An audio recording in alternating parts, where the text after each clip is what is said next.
స్వార్థ రాజకీయాలతో విపక్షాలు మహిళా బిల్లును అడ్డుకున్నాయని మండిపడ్డారు ప్రధాని నరేంద్ర మోదీ.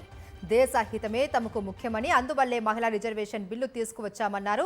కొందరికి దేశం కంటే రాజకీయాలే ముఖ్యమని, అందుకే బిల్లును అడ్డుకున్నారు అన్నారు. భారత మహిళల కలలను సాకారం చేయలేకపోయినందుకు క్షమాపణ చెబుతున్నాను అన్నారు మోదీ. आज भारत का हर नागरिक देख रहा है कि कैसे भारत की नारी शक्ति की उड़ान को रोक दिया गया, उनके सपनों को बेरहमी से कुचल दिया गया। हमारे भरसक प्रयास के बावजूद हम सफल नहीं हो पाए।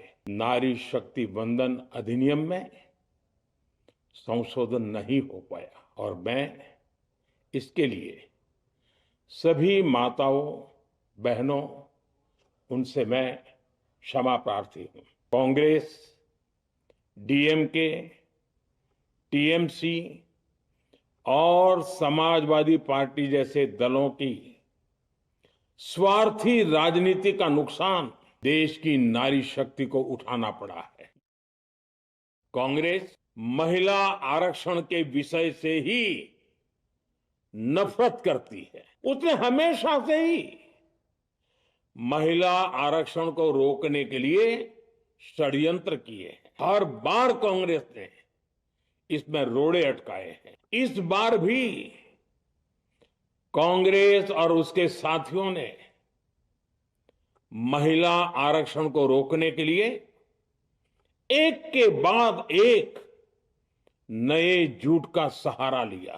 भारत की नारी शक्ति के सामने अपना असली चेहरा सामने ला दिया है, अपना मुखौटा उतार दिया है। मुझे व्यक्तिगत तौर पर आशा थी कि कांग्रेस अपनी दशकों पुरानी गलती सुधारेगी, कांग्रेस अपने पापों का प्रायश्चित करेगी, लेकिन कांग्रेस ने इतिहास रचने का, महिलाओं के पक्ष में खड़े होने का अवसर खो दिया। कांग्रेस खुद देश के अधिकांश हिस्सों में अपना वजूद खो चुकी है। कांग्रेस परजीवी की तरह क्षेत्रीय दलों की पीठ पर सवार होकर खुद को जिंदा रखे हुए है। लेकिन कांग्रेस ये भी नहीं चाहती कि क्षेत्रीय दलों की ताकत बढ़े। इसलिए कांग्रेस ने इस संशोधन का विरोध करवाकर अनेक क्षेत्रीय दलों के भविष्य को अंधकार में धकेलने का राजनीतिक षड्यंत्र किया है। इन्हें डर है अगर महिलाएं सशक्त हो गई तो इन परिवारवादी पार्टियों का नेतृत्व खतरे में पड़ जाएगा। ये कभी नहीं चाहेंगे कि उनके परिवार के बाहर की महिलाएं आगे बढ़े। రాజకీయ కారణాలతో మహిళా రిజర్వేషన్ బిల్లును కాంగ్రెస్ అడ్డుకోవడం దారుణమన్నారు కేంద్ర మంత్రి కిరణ్ రిజిజు. బిల్లును ఓడించి సంబరాలు చేసుకోవడం దుర్మార్గమని విమర్శించారు. కాంగ్రెస్తో పలుమార్లు సంప్రదింపులు జరిపామని, అయినా దురుద్దేశంతో కీలక బిల్లును అడ్డుకున్నారని రిజిజు ఆక్షేపించారు. అసలు ఈ బిల్లు ఏ విధంగా అప్రజాస్వామికమో రాహుల్ గాంధీ చెప్పాలని డిమాండ్ చేశారు.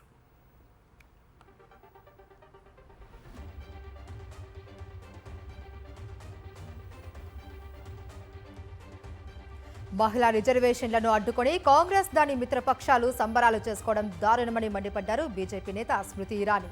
మహిళల రాజకీయ ఆకాంక్షలను కాంగ్రెస్ మరోసారి చిదిమేసిందని విమర్శించారు. రాజ్యాంగంపైన, పార్లమెంటుపైన కాంగ్రెస్ పార్టీకి విశ్వాసం లేదు అన్నారు స్మృతి ఇరానీ.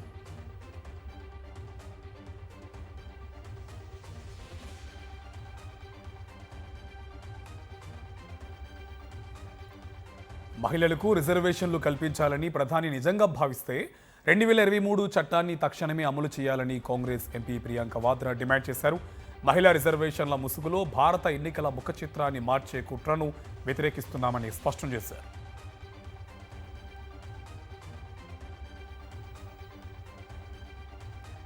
డీలిమిటేషన్ను మరో 25 ఏళ్ల పాటు వాయిదా వేయాలి అని సూచించారు తమిళనాడు సీఎం స్టాలిన్. 2001లో చేసినట్లే 2051 వరకు పునర్విభజన వాయిదా వేసేందుకు రాజ్యాంగ సవరణ తీసుకురావాలి అన్నారు. 2023లో తాము మద్దతిచ్చి ఆమోదించిన మహిళల రిజర్వేషన్ చట్టాన్ని సభ్యుల సంఖ్య ఆధారంగా అమలు చేయాలి అని డిమాండ్ చేశారు. మహిళా బిల్లును విపక్షాలు అడ్డుకోవడాన్ని నిరసిస్తూ దేశవ్యాప్తంగా ఆందోళనకు దిగారు ఎన్డీఏ కూటమి నేతలు. ఢిల్లీలోని రాహుల్ గాంధీ నివాసం వద్ద బీజేపీ ఎంపీలు, మహిళా నాయకురాళ్లు నిరసన వ్యక్తం చేశారు. ఈ సందర్భంగా రాహుల్ గాంధీ దిష్టిబొమ్మను దహనం చేశారు. ఢిల్లీ సీఎం రేఖా గుప్తా, బీజేపీ రాష్ట్ర అధ్యక్షుడు వీరేంద్ర సచ్దేవాతో పాటు మహిళా ఎంపీలు నిరసన ర్యాలీ చేపట్టారు. ఆందోళనకారులను అదుపు చేసేందుకు వాటర్ కెనాన్లు ప్రయోగించారు. పలువురిని అదుపులోకి తీసుకుని అక్కడి నుంచి తరలించారు. ఏపీలో బీజేపీ, ఢిల్లీలో కాంగ్రెస్తో తెలుగుదేశం పార్టీ బంధం బయటపడింది.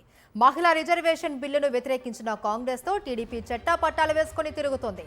మహిళా బిల్లు వీగిపోయిన వెంటనే ఢిల్లీలో కాంగ్రెస్ సీఎం రేవంత్తో టీడీపీ మంత్రులు, ఎమ్మెల్యేల విందు భోజనాలు చేసుకున్నారు. మహిళా రిజర్వేషన్లపై టీడీపీకి చిత్తశుద్ధి లేదు అనే విమర్శలు వెల్లువెత్తుతున్నాయి. మహిళా బిల్లును అడ్డుకున్న రేవంత్తో కలిసి టీడీపీ నేతలు విందు చేసుకోవడంపైన సర్వత్రా విస్మయం వ్యక్తం చేస్తున్నారు. అయితే మహిళా రిజర్వేషన్ కోసమే ఢిల్లీకి వచ్చాము అని టీడీపీ మంత్రులు, ఎమ్మెల్యేలు చెప్పుకుంటున్నారు. మహిళా రిజర్వేషన్లు వ్యతిరేకిస్తూ ఓటేసిన కాంగ్రెస్తో టీడీపీ కలిసి తిరగడం ఏంటి అని నెటిజన్లు ప్రశ్నిస్తున్నారు.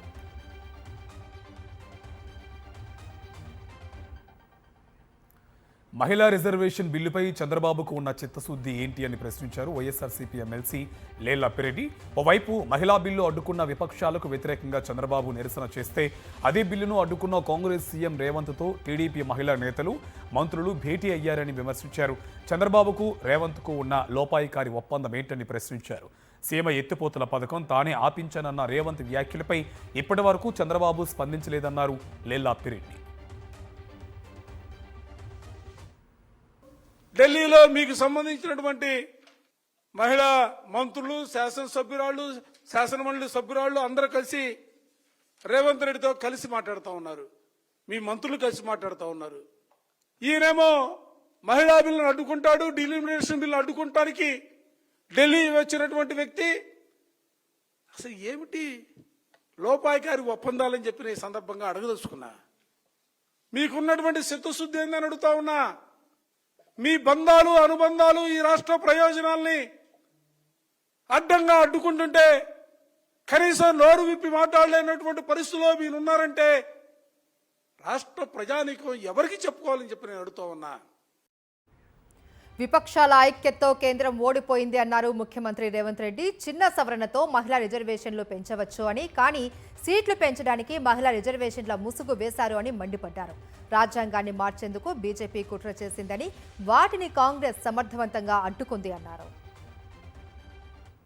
లోక్సభలో కేంద్ర ప్రభుత్వం ప్రవేశపెట్టిన బిల్లులను చర్చలతో పాటు కేంద్ర ప్రభుత్వం ఓటమిని ప్రజలు కల్లారా చూసింది. భారతీయ జనతా పార్టీ నరేంద్ర మోడీ గారి యొక్క ప్రభుత్వం యొక్క చిత్తశుద్ధి ఓటమికి గురైంది.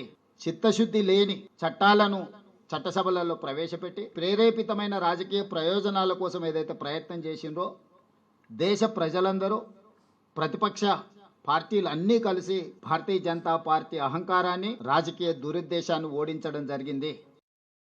7 సార్లు మహిళా రిజర్వేషన్లను అడ్డుకున్న కాంగ్రెస్ పార్టీ నిజస్వరూపమేటో ప్రజలకు తెలిసిందన్నారు కేంద్ర మంత్రి కిషన్ రెడ్డి. బిల్లును అడ్డుకున్న ప్రతిపక్ష పార్టీలు మహిళా ద్రోహులుగా చరిత్రలో నిలిచిపోతారన్నారు. తెలంగాణలో సీట్ల పెంపును రేవంత్ రెడ్డితో పాటు కేసీఆర్ అడ్డుకున్నారని ఆరోపించారు. రాహుల్ గాంధీ విధానం, ఆయన నిర్ణయాలు దేశానికి వ్యతిరేకంగా ఉన్నాయని మండిపడ్డారు. సైనికుల శక్తిని మాయాజాలంతో పోలుస్తూ రాహుల్ చేసిన వ్యాఖ్యలు సరికాదన్నారు కిషన్ రెడ్డి. ఈ బిల్లులను అడ్డుకోవడము ఒక చారిత్రాత్మకమైనటువంటి తప్పిదం. కాంగ్రెస్ దాని మిత్రపక్షాలు చేశాయి. మహిళా ద్రోహులుగా ప్రతిపక్ష పార్టీలు నిలిచిపోతాయి. కాంగ్రెస్ పార్టీ నిన్నటితో కలిపి 7 సార్లు బిల్లు పాస్ కాకుండా అడ్డుకోవడం జరిగింది. రేవంత్ రెడ్డి, కేసీఆర్ తెలంగాణకు జరిగేటువంటి లాభాన్ని, సీట్ల పెంపకాన్ని కూడా వాళ్ళు కూడా అడ్డుకున్నారు. రాహుల్ గాంధీ అవలంబిస్తున్నటువంటి విధానం, ఆయన తీసుకుంటున్నటువంటి నిర్ణయాలు, ఆయన చేస్తున్నటువంటి ప్రకటనలు దేశానికి వ్యతిరేకంగా ఆయన వ్యవహరిస్తా ఉన్నారు. సర్జికల్ స్ట్రైక్ ను, ఆపరేషన్ సింధూర్ ను అవమానం చేసే విధంగా జాదుగారు అయినటువంటి మాటతో మరి పోల్చడం జరిగింది. ముఖ్యమంత్రి రేవంత్ రెడ్డి రాజకీయాలు ప్రజలకు అర్థమవుతున్నాయన్నారు మాజీ మంత్రి హరీష్ రావు. ఓవైపు బీజేపీపై కాంగ్రెస్ హైకమాండ్ పోరాడుతూ ఉంటే మరోవైపు కేంద్ర మంత్రి ఇంటికి బ్రేక్ఫాస్ట్కు సీఎం రేవంత్ వెళ్లారు అని అన్నారు. బీజేపీ ఎంపీ పార్లమెంటు సాక్షిగా తెలంగాణ ఏర్పాటును హేళన చేస్తూ ఉంటే ఇప్పటి వరకు కనీసం ముఖ్యమంత్రి రేవంత్ రెడ్డి స్పందించలేదు అని హరీష్ రావు ఆగ్రహం వ్యక్తం చేశారు. బీజేపీ ఏమో మహిళా బిల్లుకు కాంగ్రెస్ మద్దతు ఇయ్యలేదు, కాంగ్రెస్ నాయకుల ఇండ్లు ముట్టడించండి అని బీజేపీ పిలుపునిస్తుంది. రేవంత్ రెడ్డి ఏమో ఆ కేంద్ర మంత్రి ఇంటికి టిఫిన్ పోతాడు పొద్దుగాల. ఏం నాటకాలు ఆడుతున్నారు మీరు? ఇదే కేంద్ర ప్రభుత్వం కాంగ్రెస్ ఎంపీలో ఇల్లు ముట్టడి అంటది, అదే కేంద్ర మంత్రి ఇంటికి రేవంత్ రెడ్డి భోజనానికి పోతాడు. అంటే నీ హైబ్రిడ్ సిద్ధాంతం ఇదేనా? ఇక నీ క్రాస్ బ్రీడ్ సిద్ధాంతం ఇదేనా? నాకైతే ఆ రాహుల్ గాంధీకి సోనియా గాంధీ గారికి అర్థమవుతుందో లేదో నాకు అర్థమైతలేదు. బీజేపీతో పొత్తు పెట్టుకున్న పార్టీల మనుగడ భవిష్యత్తులో కష్టంగా ఉంటుందన్నారు తెలంగాణ సీఎం రేవంత్ రెడ్డి. టీడీపీ, చంద్రబాబు నాయుడు పరిస్థితి కూడా నితీష్ కుమార్, ఏక్నాథ్ షిండేలా అవుతుందన్నారు. బీజేపీకి సీట్లు తక్కువగా ఉన్నాయి కాబట్టే టీడీపీకి ప్రాధాన్యత ఇస్తున్నారన్నారు. భవిష్యత్తులో బీజేపీ బలం పెరగగానే టీడీపీని తీసి పక్కన పెట్టేస్తారని జోస్యం చెప్పారు. ప్రతిపక్షానికి 11 సీట్లే ఉన్నాయని, ఏపీకి నేనే రాజు అని చంద్రబాబు చట్టం తీసుకొస్తే ఒప్పుకుంటారా అని ప్రశ్నించారు రేవంత్ రెడ్డి. ఢిల్లీలో మీడియాతో చిట్చాట్లో ఈ వ్యాఖ్యలు చేశారు తెలంగాణ సీఎం.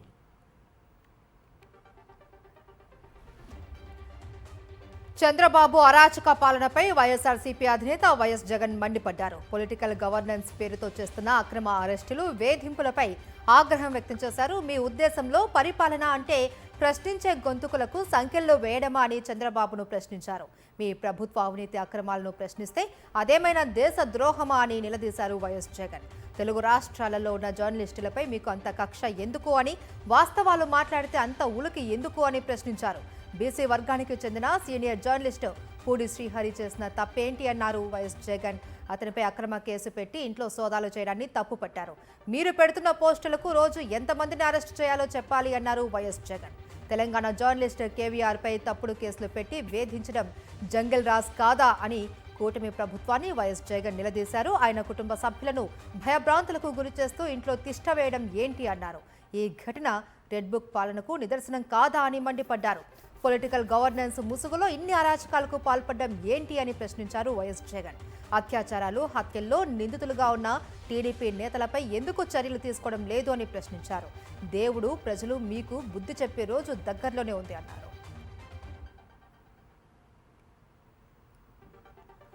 ప్రభుత్వ వైఫల్యాలను సోషల్ మీడియాలో ప్రశ్నిస్తే కేసులు పెడుతున్నారని ఆరోపించారు. వైఎస్ఆర్సీపీ లీగల్ సెల్ అధ్యక్షుడు మనోహర్ రెడ్డి న్యాయవాదులను, న్యాయవాదులను కూడా వేధిస్తున్నారని మండిపడ్డారు. పూడి శ్రీహరి, కేవీఆర్పై వేధింపులు అన్యాయమన్నారు మనోహర్ రెడ్డి. మానవ హక్కుల ఉల్లంఘన కొనసాగుతా ఉంది. ఎన్నిసార్లు న్యాయస్థానాలు మందలించినా, కోర్టులు మొట్టికాయలు వేసినా ఈ రాష్ట్రంలో పోలీసుల తీరు మారలే. కేవీ రెడ్డి యూట్యూబ్ ఛానల్లో మరో వీడియో చేస్తే దానిపైన విజయనగరం బాడంగి పోలీస్ స్టేషన్ లో కేసు. ఎక్కడ విజయనగరం, ఎక్కడ హైదరాబాదు? అక్కడ ఒక దళిత వ్యక్తితో ఒక కేసు పెట్టిస్తారు పోలీసు వాళ్ళు. ఇది ఉద్దేశపూర్వకంగా అతని పైన కక్ష తీర్చుకునేదానికి. తనను కస్టడీలో హింసించిన పోలీసులను, తన ఇల్లు, ఆఫీస్పై దాడి చేసిన వారిని శిక్షించడానికి ప్రభుత్వానికి ఎందుకు చేతులు రావడం లేదు అని నిలదీశారు మాజీ మంత్రి అంబటి రాంబాబు. చంద్రబాబు, పవన్ కళ్యాణ్ల మీద ఒక్క పోస్టు పెడితేనే అక్రమ అరెస్టులు చేస్తూ ఉన్నారని, అలాంటిది తన ఇంటిపై దాడి చేసి తన కుటుంబాన్ని దుర్భాషలాడిన వారిని ఎందుకు అరెస్టు చేయడం లేదు అని ప్రశ్నించారు. న్యాయం కోసం వైఎస్ఆర్సీపీ ఆధ్వర్యంలో న్యాయ పోరాటం చేస్తాను అని స్పష్టం చేశారు అంబటి. గుంటూరు కలెక్టరేట్ ఎదుట నిరాహార దీక్షకు దిగిన అంబటికి మాజీ హోంమంత్రి మేకతోటి సుచరిత నిమ్మరసం ఇచ్చి దీక్షను విరమింపచేశారు. దాడి చేసిన వారి మీద కరెక్ట్ కేసు పెట్టమంటున్నారు. నేను ఏదో అనరాని మాట అన్నానని 18 రోజులు జైలుకి పంపించారే. వాళ్ళు అనరాని మాటలు కోకొల్లలుగా అన్నారు. నా ఇంటి మీదకి వచ్చి నా భార్య పిల్లల్ని బూతులు తిట్టారు, నా ఇల్లు ధ్వంసం చేశారు, నా కార్లు ధ్వంసం చేశారు, నన్ను చంపేద్దామని కూడా అనుకున్నారు. వారిని ఒక్క 18 నిమిషాలు కూడా లోపల పెట్టరా? మీ వాళ్ళైతే ఏమైనా చెయ్యొచ్చా? కూటమి ప్రభుత్వం పారిశ్రామిక రంగానికి శాపంగా మారిందన్నారు మాజీ డిప్యూటీ సీఎం అంజద్ బాషా. కొత్త పరిశ్రమలు వస్తున్నాయని షాడో సీఎం లోకేష్ గొప్పలు చెబుతున్నారన్నారు. కొత్త పరిశ్రమలు కాదు కదా, కూటమి ప్రజా ప్రతినిధుల దౌర్జన్యంతో ఉన్న పరిశ్రమలే వెళ్లిపోతున్నాయన్నారు. జమ్మలమడుగు బీజేపీ ఎమ్మెల్యే ఆదినారాయణ రెడ్డి గెలుపు వైఎస్ఆర్ జిల్లాకు శాపంగా మారిందన్నారు అంజద్ బాషా. షాడో ముఖ్యమంత్రి నారా లోకేష్ గారు ఈ రాష్ట్రంలో మేము అనేక పరిశ్రమలు తీసుకొస్తున్నాము అని చెప్పి ఒక పక్క గొప్పలు చెప్పుకుంటూ ఉంటాడు. వాస్తవాలు ఏంటంటే కూటమి ప్రభుత్వానికి సంబంధించిన అందరు ప్రజాప్రతినిధుల యొక్క దౌర్జన్యాలతో ఒకటంటే ఒక్క కొత్త పరిశ్రమ రాకపోగా మరి ఉన్న పరిశ్రమలు కూడా మరి అవన్నీ కూడా మూసుకుండే స్థాయికి వచ్చాయని చెప్పి కూడా ఈ సందర్భంగా తెలియజేసుకుంటున్నాను. జమ్మలమడుగు బీజేపీ ఎమ్మెల్యే ఆదినారాయణ రెడ్డి గారి గెలుపు ఈ జిల్లా పారిశ్రామిక రంగానికి శాపంగా మారిన పరిస్థితి స్పష్టంగా కనిపిస్తా ఉంది. సింహం బయటకు వస్తూ ఉంటే గుంట నక్కల గుండెల్లో రైళ్లు పరిగెడుతున్నాయన్నారు బీఆర్ఎస్ వర్కింగ్ ప్రెసిడెంట్ కేటీఆర్. ఏడాది తర్వాత కేసీఆర్ బహిరంగ సభకు వస్తూ ఉంటే కాంగ్రెస్ ప్రభుత్వం కుట్రలు కుతంత్రాలతో అడ్డుకునే ప్రయత్నం చేస్తోంది అన్నారు. 2 ఏళ్ల నుంచి మేడిగడ్డకు వెళ్లేందుకు తీరికలేని రేవంత్ రెడ్డికి కేసీఆర్ సభ రోజే సమయం దొరికిందా అని ప్రశ్నించారు. జగిత్యాల ఎమ్మెల్యే ఏ పార్టీలో ఉన్నారో ఆయన క్రాస్ బ్రీడో లేక హైబ్రిడో ఆయనకే తెలియాలి అంటూ చురకలంటించారు కేటీఆర్. కేసీఆర్ గారు 1 సంవత్సరం తర్వాత ఒక బహిరంగ సభకు వస్తున్నారంటే ఎన్నో రకాల కుట్రలకి కుతంత్రాలకి తెరలేపి కాంగ్రెస్ ప్రభుత్వం జగిత్యాలలో జరగబోతున్న జైత్రయాత్రను అడ్డుకునే ఒక చిల్లర ప్రయత్నం చేస్తా ఉంది. 2.5 ఏళ్లకెళ్లి మేడిగడ్డకు పోయేందుకు ముఖ్యమంత్రికి టైం లేకుండే అర్జెంటుగా ముఖ్యమంత్రి గారికి కేసీఆర్ గారి బహిరంగ సభ ఇక్కడ ఉంటే టీవీలలో సగం కేసీఆర్ ను చూపెట్టాలి, సగం రేవంత్ రెడ్డిని చూపెట్టాలి. ఇంత కుత్సితమైన, ఇంత కుసంస్కారమైన, ఇంత చిన్న మెదడున్న ముఖ్యమంత్రి బహుశా భారతదేశంలో ఎవరు ఉండరు, రేవంత్ రెడ్డి తప్ప. ఇచ్చిన హామీలను రేవంత్ ప్రభుత్వం వెంటనే నెరవేర్చాలని డిమాండ్ చేస్తూ తెలంగాణ ఉద్యమకారుల ఫోరం సెక్రటేరియట్ ముట్టడికి ఎత్తిచ్చింది. ఆందోళనకారులు భారీగా రావడంతో సెక్రటేరియట్ వద్ద ఉద్రిక్త పరిస్థితి ఏర్పడింది. హామీల అమలులో కాంగ్రెస్ ప్రభుత్వం పూర్తిగా విఫలమైందంటూ పెద్ద ఎత్తున నినాదాలు చేశారు. ఆందోళనకారుల్ని పోలీసులు అదుపులోకి తీసుకున్నారు. ఇచ్చిన హామీలను ప్రభుత్వం వెంటనే నెరవేర్చుకుంటే రాష్ట్ర వ్యాప్తంగా ఆందోళనలు మరింత ఉధృతం చేస్తామని హెచ్చరించారు. త్వరలో భూముల ధరలు పెంచేందుకు కసరత్తు జరుగుతుంది అన్నారు మంత్రి పొంగులేటి శ్రీనివాసరెడ్డి.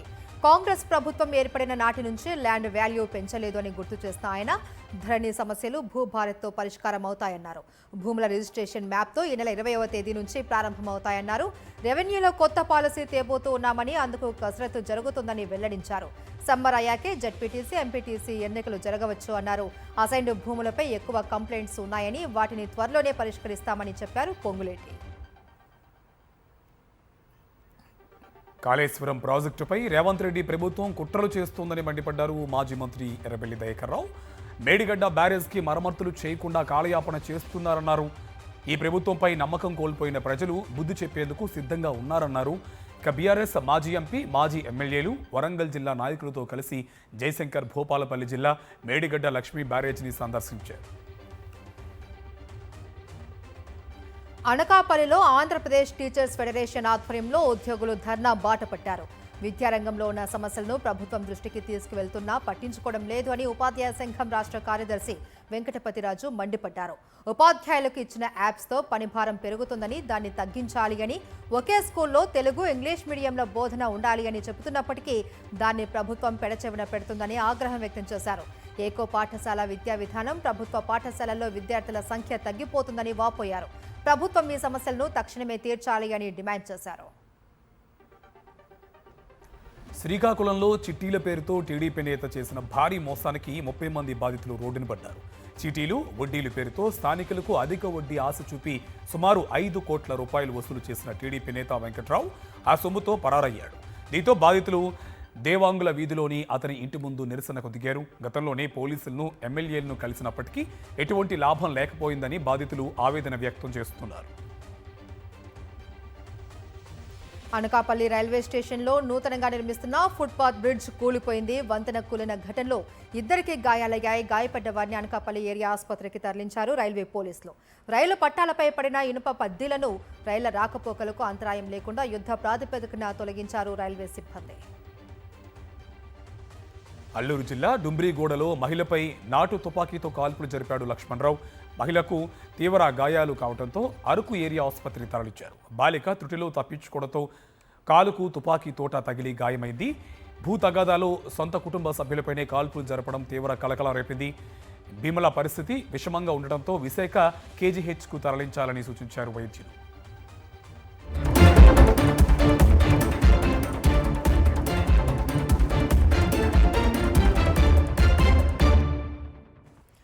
డీఎంకే, కాంగ్రెస్ దాని మిత్రపక్షాలు నీచ రాజకీయాల కోసం మహిళా రిజర్వేషన్లను అడ్డుకున్నారు అని మండిపడ్డారు ప్రధాని మోదీ. మహిళా రిజర్వేషన్ల కోసం ఎంతో కృషి చేసినప్పటికీ దురదృష్టవశాత్తు ఫలితం లేకుండా పోయిందన్నారు. 2011 జనాభా లెక్కల ప్రకారం డీలిమిటేషన్ ద్వారా తమిళనాడుకు మరిన్ని సీట్లు రావాల్సి ఉంది అన్నారు. కానీ డీఎంకే అలా జరగాలి అని కోరుకోలేదు అని ఆగ్రహం వ్యక్తం చేశారు మోదీ. తమిళనాడులోని కోయంబత్తూరులో ఎన్నికల ప్రచారంలో పాల్గొన్నారు మోదీ.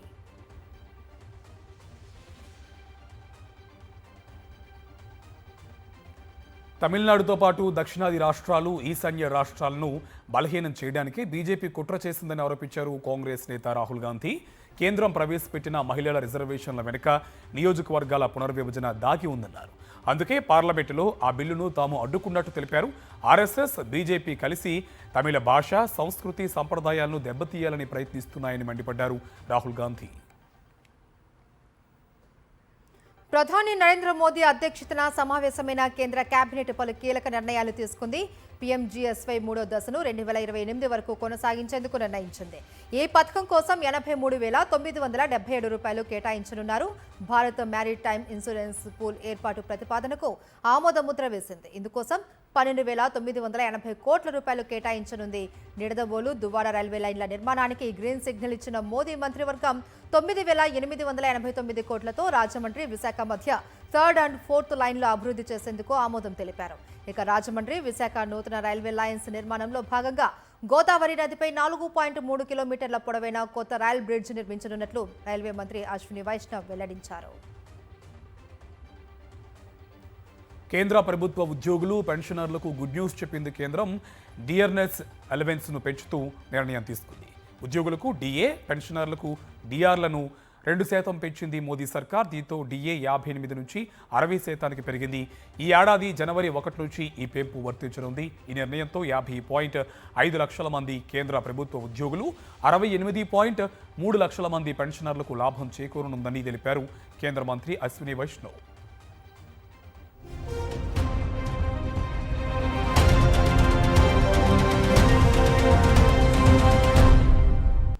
హార్ముజ్ జలసంధిలో మరోసారి ఉద్రిక్తతలు నెలకొన్నాయి. హార్ముజ్ను దాటేందుకు యత్నించిన 2 భారత నౌకలపై ఐఆర్జీసీకి చెందిన గన్ బోట్స్ కాల్పులు జరిపాయి.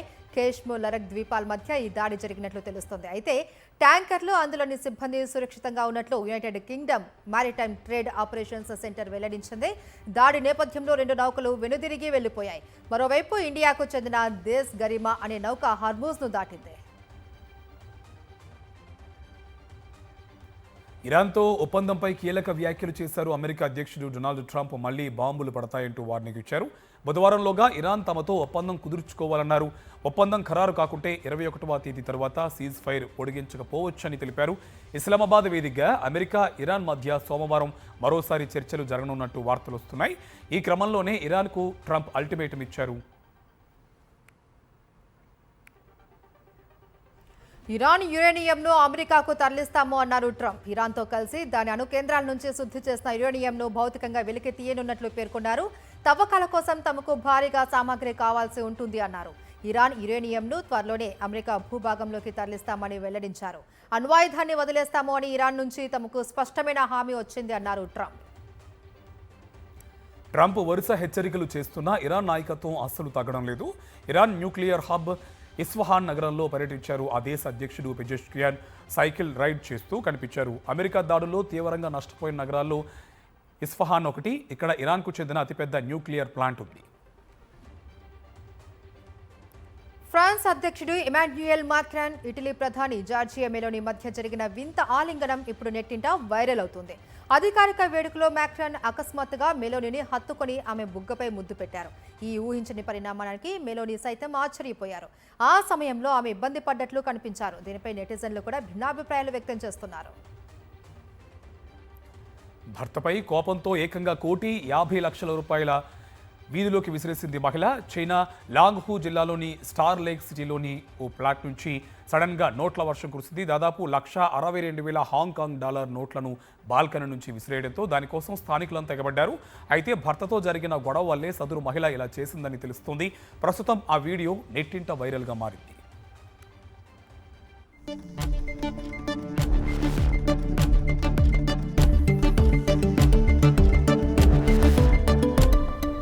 ఈరోజు బంగారం వెండి ధరలు పెరిగాయి. హైదరాబాద్లో 24 క్యారెట్ల 10 గ్రాముల బంగారం 810 రూపాయలు పెరిగి 1,55,780 రూపాయలు పలుకుతుంది. ఇక 22 క్యారెట్ల 10 గ్రాముల పసిడి 1,42,800గా ఉంది. కిలో వెండి 5,000 రూపాయలు పెరగడంతో 2,80,000 పలుకుతుంది.